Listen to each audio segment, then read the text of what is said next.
Hi, இன்றைக்கி நம்ம பார்க்க போகிற ரெசிபி அவல் பாயாசம். இது செய்ய இன்றைக்கி 3/4 லிட்டர் பாலை காய்ச்சி வச்சுக்கோங்க. 100 கிராம் அவல், 200 கிராம் நாட்டு சக்கரை, தாளிப்புக்கு நெய், முந்திரி, திராட்சை, 10-15 முந்திரி, ஒரு ஏலக்காவை 20 நிமிஷம் சுடு தண்ணியில் ஊற வச்சுக்கோங்க. ஒரு பேன் வச்சுக்கோங்க. ஒரு ஸ்பூன் நெய் ஊற்றி 100 கிராம் அவலை நல்லா ரோஸ்ட் பண்ணிக்கோங்க.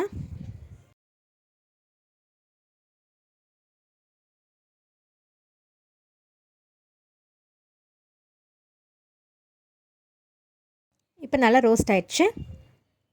இது ஒரு பிளேட்டில் மாற்றி வச்சுக்கலாம். இப்போ அதே பேனில் 3/4 லிட்டர் பால் ஊற்றிக்கோங்க. பால் நல்லா கொதிக்கணும். இப்போ கொதிச்சிருச்சு. இந்த ஸ்டேஜில் நம்ம ஃப்ரை பண்ணி வச்சுருந்தா அவலை சேர்த்துக்கலாம். அவல் நல்லா வேகணும். அந்த கேப்பில் நம்ம முந்திரி, ஏலக்காவை ஊற வச்சுருந்தோம் இல்லையா, அதை பேஸ்ட் பண்ணிக்கலாம்.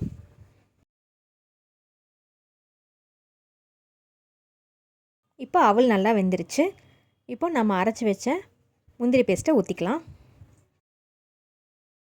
நல்லா ஒரு கொதி வரட்டும். இந்த பாயசத்துக்கு தண்ணி எதுவும் சேர்த்த வேண்டாம்.